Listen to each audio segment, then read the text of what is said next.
హే friends, DC movie ఇప్పుడే చూడటం జరిగింది. ఒక్కటే పాయింట్ చెప్తున్నా, కళ్ళు మూసుకొని టికెట్లు బుక్ చేసి వెళ్ళి థియేటర్లో కూర్చోండి. దీన్నమ్మ సినిమా ఇంకా మైండ్లో తిరుగుతుంది.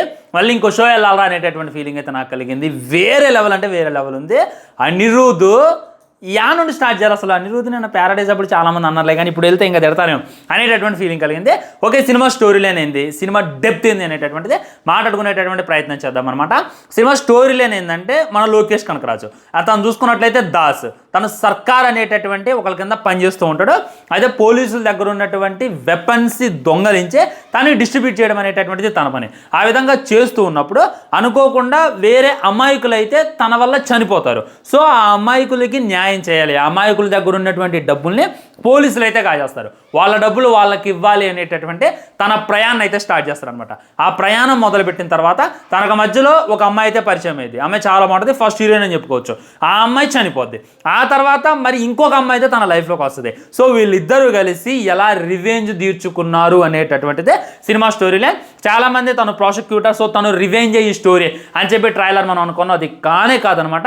చాలా అంటే చాలా డిఫరెంట్గా ఉంది. మీరు ఊహించింది, మీరు ట్రైలర్ చూసింది, టీజర్ చూసింది, ఏదైతే మీరు ఎక్స్పెక్ట్ చేసి వెళ్ళి థియేటర్లో కూర్చుంటారో అదేం లేదు అక్కడ. చాలా అంటే చాలా డిఫరెంట్గా యూనిక్గా అయితే సినిమాని తీసి మన ముందు పెట్టేటటువంటి ప్రయత్నం చేశారు. ఫస్ట్ హాఫ్ ఉంటుంది భయ్యా, స్టార్టింగ్ కొద్దిగా స్లోగా స్టార్ట్ అయితే, కానీ వెళ్ళే కొద్దీ ఇంటర్వెల్ అయితే ప్యాక్. పద్దనిసా నీ పని బాగా మ్యూజిక్ గుర్తుంది కదా, దాంతో అయితే ఇంటర్వెల్ ఇచ్చేసిండు. మైండ్లో ఇంకా తిరుగుతుంది. ఇంటర్వెల్ నెక్స్ట్ లెవెల్ పడుద్ది. సెకండ్ హాఫ్ స్టార్ట్ అయితే సెకండ్ హాఫ్ కూడా వేరే లెవెల్ అంటే వేరే లెవెల్ ఉంటుంది. ఓన్లీ ఆల్మోస్ట్ 16 సౌండ్ ట్రాక్స్ ఉంటాయి ఇందులో. మనకి తెలిసినటువంటి బీజం ఒకటే, మనకి టీజర్లో వినిపించింది, ట్రైలర్లో వినిపించింది, ఒక్కటంటే ఒకటే బీజం. అలాంటి ఇంకా 16 ఉంటాయి అనమాట. ఒకదానికి మించి ఒకటి ఉంటుంది. మన ఇంటర్వెల్ అయినా, ఆ తర్వాత వచ్చేటటువంటి క్లైమాక్స్ అయినా, మధ్య మధ్యలో ప్లే అయ్యేటటువంటి బ్యాక్గ్రౌండ్ మ్యూజిక్ అయినా, నెక్స్ట్ షోలు అంటే నెక్స్ట్ షోలు ఉంటుంది. అనిరుద్ అయితే మామూలు డ్యూటీ చేయలేదు. తను 100 చేయి అంటే 1000 చేసి పెట్టిండు. ఆ రేంజ్లో బీజం అయితే ఇచ్చిపడేసిండు. మెయిన్ అనిరుదే మెయిన్ హీరో అనేటటువంటి ఫీలింగ్ నాకు కలిగింది. ఆ తర్వాత లోకేష్ కనకరాజు నిజంగా తన ఫస్ట్ సినిమా అయితే, తను డైరెక్టర్గా చాలా సినిమాలు తీసుండి ఉండొచ్చు, కానీ హీరోగా తీసేటటువంటి డెబ్యూ మూవీ ఇది. ఎక్కడ కూడా డెబ్యూ యాక్టర్లా, కొత్త హీరోరా అనేటటువంటి ఫీలింగ్ రాలేదు నాకు. అసలు ఎప్పుడు నుండో ఎక్స్పీరియన్స్ ఉన్నలోగా సీనియర్ యాక్టర్స్ ఏ రేంజ్లో యాక్టింగ్ చేస్తారో ఆ రేంజ్లో యాక్ట్ చేసిండు. లైక్ ఎమోషన్ అంటే తను మొత్తం ఫేస్ యాంగిల్ మొత్తం ఏదో కోల్పోయిన లాగా ఎప్పుడు ఉంటాడు అనమాట. అదైతే వేరే లెవెల్ చూపించిండు. గట్టిగా మాట్లాడితే ఒక నాటు రౌడీలా కనపడుతుంది సినిమా మొత్తం. ఆ రేంజ్లో పర్ఫార్మెన్స్. తను ఎక్కడ కూడా మన లోకేష్ కనకరాజును చూడడం, దాస్నే చూస్తాం అనమాట. ఆ రేంజ్లో పర్ఫార్మెన్స్ అయితే ఇచ్చి పడేసిండు. సినిమా స్టార్ట్ అయిన దగ్గర నుండి ఎండ్ అయిన దాకా తన పర్ఫార్మెన్స్తో సినిమాని పీక్కు తీసుకెళ్లేటటువంటి ప్రయత్నం చేస్తాను అనమాట. సో ఇక్కడ హీరో లైఫ్ అనేటటువంటిది చాలా అంటే చాలా బాగుంటుంది ఫ్రెండ్స్. ఫస్ట్ చూసుకున్నట్లయితే తనకి దేని మీద ఆశ ఉండదు. తను చూసుకున్నట్లయితే రౌడీయే, కానీ చాలా అంటే చాలా మంచోడు. ఎదుటోళ్ళకి హెల్ప్ చేయాలి, ఎదుటోళ్ళకి సాయం చేయాలి. ఇప్పుడు ఏదైనా తప్పు జరిగినా, మనకి ఏదైనా అన్యాయం జరిగినా మనం పోలీసుల దగ్గరికి వెళ్తాం. సో అలాంటి పోలీసులే అన్యాయం చేస్తే ఎవరి దగ్గరికి వెళ్ళాలి? సో అలాంటి పోలీసులు భరతం పట్టోడే మన దాస్ అనమాట. నేను ఏం చెప్పినా స్పాయిలర్ అయిపోద్ది, అందుకే ఏమేమి చెప్పకుండా మెయిన్ పాయింట్లన్నీ కూడా నేను మీ ముందు చెప్పేటటువంటి ప్రయత్నం చేస్తున్నా. సో హీరో క్యారెక్టర్ అనమాట. మంచి చెయ్యాలి అని వెళ్తాడు, కాకపోతే అక్కడ చంపాల్సిన సిచ్యువేషన్ అయితే వస్తుంది. ఒక్కొక్కరిని ఏరి పడతారు. దాన్ని అయితే చాలా అంటే చాలా బాగా చూపించారు. ఆ తర్వాత చూసుకున్నట్లయితే పోలీస్ మీద రివెంజ్ ఉంటుంది. మన హీరో చూసుకున్నట్లయితే కొన్ని సిచ్యువేషన్స్ వల్ల ఒక పోలీసుని చంపాలి అని చెప్పి అనుకుంటాడు. మరి ఎందుకు అనుకున్నాడో తను అనుకోవడమే కాదు, అది చంపి చూపిస్తారు అనమాట. అంటే ఆ చంపేటటువంటి విధానం కూడా నెక్స్ట్ వాళ్ళు పెట్టారు. ఇంటర్వెల్ ముందు అయితే ఒకటి తలకాయ తెంపి డోర్లో నుండి బయటికి ఇస్తాడు బాడీని. అక్కడైతే సీట్లో కూర్చోాల నేను. దానికి తగ్గట్టు మన లోకేష్ కనకరాజు ఇచ్చి పడేసిండు. డైరెక్టర్ గారు కూడా తన యొక్క మార్క్ ఏంది అనేటటువంటిది చూపించిండు. ఇక దానికి తగ్గట్టు అనిరుద్ బీజం అయితే సావగొట్టిండు. ఖచ్చితంగా ఆ క్లిప్స్ ఈ పాటికి వైరల్ అయి ఉంటే మీరైతే చూసే ఉంటారనమాట. ఆ రేంజ్లో ఒక్కొక్క ఫ్రేమ్ అయితే మామూలు లేదు, కాస్ట్లీగా ఉంది. మెయిన్ ఏంటంటే గ్రిప్పింగ్గా మెయింటైన్ చేశారు. సినిమా స్టార్ట్ అయిన దగ్గర నుండి ఇంటర్వెల్ దాకా ఎక్కడ కూడా బోర్ అనిపించదు, ఎక్కడ కూడా ల్యాగ్ అనిపించదు. అలా తీసుకెళ్లేటటువంటి ప్రయత్నం చేస్తారు. ఏం జరిగిద్రా అనేటటువంటి క్యూరియాసిటీని బిల్డ్ చేస్తూ మనల్ని అయితే ఒక ఇంట్రెస్ట్ అయితే గురి చేశారనమాట. హీరో చూసుకున్నట్లయితే తన రివెంజ్ అనుకోడు. ఫస్ట్ నార్మల్గా తను చూసుకున్నట్లయితే ఒకటి కింద పని చేస్తారో వాడు ఏది చెప్తే అదే చేద్దాం అనుకుంటాడు. కానీ తన లైఫ్లోకి ఒక అమ్మాయి అయితే వస్తుంది. ఆ అమ్మాయితో ప్రేమలో పడిపోతున్నటువంటి సిచ్యువేషన్లో ఆ అమ్మాయిని పోలీసులు అయితే చంపేస్తారు. చంపేసిన తర్వాత వాళ్ళ మీద రివెంజ్ తీర్చుకోవడం అనేటటువంటిది నెక్స్ట్ ఉంటుంది. ఆ ప్లాట్ అనేటటువంటిది చాలా అంటే చాలా బాగుంటుంది. కానీ తను చూసుకున్నట్లయితే మెయిన్ హీరోయిన్ కాదు. తర్వాత చూసుకున్నట్లయితే ఇంకో అమ్మాయి తన యొక్క లైఫ్లోకి వస్తుంది. మనకి వేసేలాగా చూపించారు కదా ట్రైలర్లో. తను చూసుకున్నట్లయితే తన లైఫ్లోకి వస్తుంది. ఆల్రెడీ మనోడు ఒకసారి బ్రేక్ అయి ఉన్నాడు, ఆల్రెడీ హార్ట్ బ్రేక్ అయింది. ఇక వేరే అమ్మాయిల మీద ఇంట్రెస్ట్ లేదు. తన టార్గెట్ ఒకటే ఉంటుంది, తన ఫ్రెండ్ని చంపినోడిది, తన గర్ల్ ఫ్రెండ్ని చంపినోడిని చంపాలి అనేటటువంటి నేపథ్యంతో తను తిరుగుతూ ఉంటాడు, కసిగా తిరుగుతూ ఉంటాడు. ఆ టైంలో ఇంకొక అమ్మాయి తన లైఫ్లోకి అయితే వస్తుంది అనమాట. వచ్చిన తర్వాత అదే అనుకుంటాడు, నేను ఆల్రెడీ ఒక అమ్మాయిని కోల్పోయాను, నా ఫ్రెండ్స్ని కోల్పోయాను, నా అనుకునే వాళ్ళు నాతో ఎవరు లేరు, ఆఖరికి మా అమ్మని చిన్నప్పుడు కోల్పోయా, మా నాన్న కూడా నాతో మాట్లాడడం అని చేసిండు, మళ్ళీ ఈ అమ్మాయి నా లైఫ్లోకి వస్తా అంటుంది.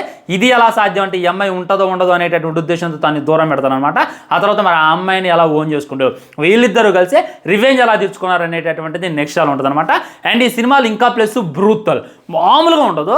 ఆ తలకాయలు నరికేటటువంటిది, ఆ చేతులు నరికేటటువంటిది, ఏ సినిమాలో అయినా సరే అర్థం పర్థం లేకుండా తలకాయలు నరకడం, చేతులు నరకడం మనం చూస్తూనే ఉంటాం. కానీ ఈ సినిమాలో మనకు అనిపిస్తుంది, వాడిని నరికే, వాడి తలకాయ నరికే, వాడి చేతులు నరికే, వాడి గుండెలో పడిచే, వాళ్ళని నిలువురా తీర్చే, వాడి రక్తం దాగు అనేటటువంటి ఫీలింగ్ మనకు క్రియేట్ అయింది. ఎందుకంటే విలన్లు ఆ రేంజ్లో ఇచ్చేసారనమాట. ఒక్కొక్క విలన్ ఉంటాడో వాడు వస్తుందంటే మనకు బ్లడ్ బాయిల్ అయింది, వెయ్యాల్సిందే ఇన్ని అనేటటువంటి ఫీలింగ్ మనకు కలిగిద్దే. అలా ఫీలింగ్ని క్రియేట్ చేసి ఆ తర్వాత వాడిని చంపటం, ఇదైతే నాకు చాలా అంటే చాలా బాగా అనిపించింది. అండ్ దానికి తగ్గట్టే బీజియం, ఏ సిచ్యువేషన్ తగ్గట్టు ఆ సిచ్యువేషన్ భయ్య. ఒక ఉండదే పెళ్లిలో చూసుకున్నట్లయితే మనోడు హీరో దొరికిపోతాడు, అక్కడ పెళ్లి బ్యాండ్తో సహా ఒక బీజం ఇస్తున్నాను ఈరోజు. నేను చెప్తున్నా, మీరు ఆ బీజంకి ఫ్యాన్ అయిపోతారు అనమాట. దానికి తగ్గట్టు ఫైట్ కూడా అక్కడ బీభత్సంగా జరిగితే అది ఇంకా నెక్స్ట్ లెవెల్ ఉంటుంది అనమాట. సో ఏ మాత్రం ఒక్క సాంగ్ కూడా ఉండదు. సాంగ్స్ ఉంటాయి అంటే మధ్య మధ్యలో ఉంటాయి, కానీ స్పెషల్గా సాంగ్ ఇరకంచాలి అనేటటువంటి ప్రయత్నం అయితే ఏమీ చేయలేదు. సినిమా ఎలాగైతే స్టార్ట్ అయిందో అదే విధంగా గ్రిప్పింగ్గా మెయింటైన్ చేస్తూ ఇంటర్వెల్ అయితే వస్తుంది. ఇంటర్వెల్ వచ్చిన తర్వాత మళ్ళీ అదే రకమైనటువంటి గ్రిప్పింగ్ మెయింటైన్ చేస్తే క్లైమాక్స్ అయితే వస్తుంది. క్లైమాక్స్లో చూసుకున్నట్లయితే ఒక ఎమోషన్ మామూలుగా ఉండదు, ఆ ఎమోషన్ సీన్ ఉంటుంది. మనకు స్టార్టింగ్లో జరిగినటువంటి స్ట్రాటజీని గుర్తు చేస్తే క్లైమాక్స్లో అయితే కంట నీరు తెప్పించారు. నిజంగా ఏడుపు వచ్చేసింది అనమాట.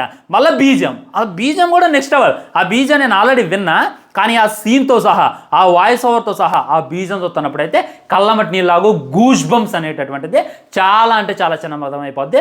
ఆ రేంజ్లో బీజం ఇచ్చిందనమాట.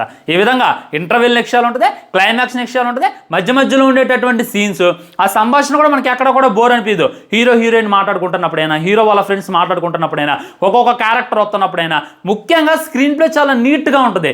ఎక్కడో కూడా కన్ఫ్యూజన్ అనేటటువంటిది ఉండదు. ఫస్ట్ టైం చూస్తున్నప్పుడు కూడా ఊగనే అర్థమైపోతాను అనమాట. ఓకే, ఈ క్యారెక్టర్ ఇది, హీరో చూసుకున్నట్లయితే ఇలా బిహేవ్ చేస్తాడు, హీరో ఫ్రెండ్స్ చూసుకున్నట్లయితే ఇలా బిహేవ్ చేస్తాడు అనేటటువంటి పిచ్చ క్లారిటీ మీకు ఉంటుంది. ఇదైతే నేను ముఖ్యంగా చెప్తాను, ఎక్కడా కూడా బోర్ అనిపించదు, ఎక్కడా కూడా అర్థం కాకుండా ఉంటుంది అనమాట. ప్రతి సీన్ అర్థమైంది, నీట్గా ఉంటుంది. కొన్నిసార్లు చీకట్లో కూడా ఫైట్స్ ఉంటాయి అనమాట. అవి కూడా చాలా అంటే చాలా నీట్గా మనకు అర్థమయ్యేలా, మనకి మంచిగా కనిపించాలా, స్క్రీన్ ప్రజెన్స్ని చాలా స్క్రీన్ పైన చాలా అంటే చాలా గ్రిప్పింగ్గా మెయింటైన్ చేశారు అనేటటువంటి ఫీలింగ్ అయితే నాకు కలిగింది. ప్రతి ఒక్కళ్ళ పర్ఫార్మెన్స్ కూడా ఎరగదీసేశారు ఫ్రెండ్స్, ఒకళ్ళకి మించి ఒకళ్ళు చేశారు. లాస్ట్లో చూసుకున్నట్లయితే ఇంకా బీజం, ఇప్పుడు ఫస్ట్ హాఫ్లో చూసుకున్నట్లయితే అరే మొత్తం మనకి టీజర్స్లో చూపించినటువంటి బీజము, ట్రైలర్లో చూపించినటువంటి బీజము మొత్తం కూడా ఇక్కడే ఇచ్చేసిండు. ఇంకేముంటుందిరా బీజం అని చెప్పి మనం ఎక్స్పెక్ట్ చేస్తాం, కానీ దానికి మించి ఉంటుంది. ఆ బీజం, ఆ సౌండ్ ట్రాక్ని వేరే సౌండ్ ట్రాక్తో మిక్స్ చేసి ఒక మ్యాజిక్ చే చూపించిండు అనేది. దానికైతే మనం ఎన్నిసార్లు సలాం కొట్టినా తక్కువేరా అనేటటువంటి ఫీలింగ్ నాకు కలిగిందనమాట. ముఖ్యంగా ఈ లోకేష్ కనకరాజు పర్ఫార్మెన్స్ గురించి మాట్లాడుకోవాలి. అసలు ఆ పర్ఫార్మెన్స్ అయితే పీక్ ఉంది, మామూలు పీక్ ఉండదు. ఒక్కొక్కరిని యాత్తంటే బ్లడ్ చింది తన మొహాన పడతంటే, అసలు క్లోజప్ యాంగిల్లో చూస్తుంటే ఒక నాటు రౌడీని చూస్తున్నారా అనేటటువంటి ఫీలింగ్ కలిగింది. తను చూసుకున్నట్లయితే ఒక డైరెక్టర్ చాలా అంటే చాలా డిగ్నిటీగా ఉండేవాడు. అలాంటోడు ఈ సినిమా కోసం ఆ ట్రాన్స్ఫర్మేషన్ ఏంది, ఆ జుట్టేంది, ఆ గడ్డమేంది, ఆ మాసిపోయినటువంటి సొక్కాలేంది, ఇది ఎక్కడ ట్రాన్స్ఫర్మేషన్ రా మామ, ఇది ఎక్కడి మార్పు రా మామ అనేటటువంటి ఫీలింగ్ అయితే మీకు కలగకుండా అసలకే ఉంటుంది అనమాట. ఆ రేంజ్లో తన పర్ఫార్మెన్స్ 100కు 100 అంటే 1000 ఇచ్చిండు. పోటీ పడ్డారని చెప్తాను నేను. ఎక్కడైనా సరే విలన్ మరియు హీరో పోటీ పడతారు. ఇక్కడ చూసుకున్నట్లయితే అనిరుద్ధ్ మరియు లోకేష్ కనకరాజ్ పోటీ పడ్డారు అనమాట. అదైతే మరీ చెప్పుకోవచ్చు. అండ్ సెకండ్ హీరోయిన్ చూసుకున్నట్లయితే ఒక స్మైల్ ఇస్తుంది భయ్య. ఆ స్మైల్ కోసం మళ్ళీ వెళ్ళొచ్చు. లైక్ తను చూసుకున్నట్లయితే వేసా మొత్తం తన చిన్న చూపు చూస్తారు. ఎవ్రీ క్యారెక్టర్, సినిమాలో ఉన్నటువంటి ప్రతి క్యారెక్టర్ కూడా తన్ని ఒక రకంగానే చూస్తారు. కానీ మన హీరో చూసుకున్నట్లయితే తను అలా చూడ్డు. మరి అలా చూడకపోవడానికి గల కారణం ఏంది అనేటటువంటిది. అండ్ తన అమ్మని చూసుకున్నట్లయితే తన చిన్నప్పుడే చంపేస్తారు. దానికి ఉన్నటువంటి రీజన్, ప్రతి ప్రతిదీ కూడా ఒక ఎమోషన్ లాగా కనెక్ట్ చేసి మన ముందు ఒక నీట్ సినిమాని పెట్టారు అనేటటువంటి ఫీలింగ్ అయితే నాకు కలిగింది. మీరైతే వెళ్ళండి. మీరు లోకేష్ కనకరాజు ఖైదీ సినిమా చూశారు కదా, మాస్టర్ సినిమా చూశారు కదా, విక్రమ్ సినిమా చూశారు కదా, ఆ సినిమాలో చూసినప్పుడు మీరు ఎంతైతే సాటిస్ఫై అయ్యారో ఈ సినిమా చూస్తున్నప్పుడు దానికి మించి సాటిస్ఫై అవుతారు.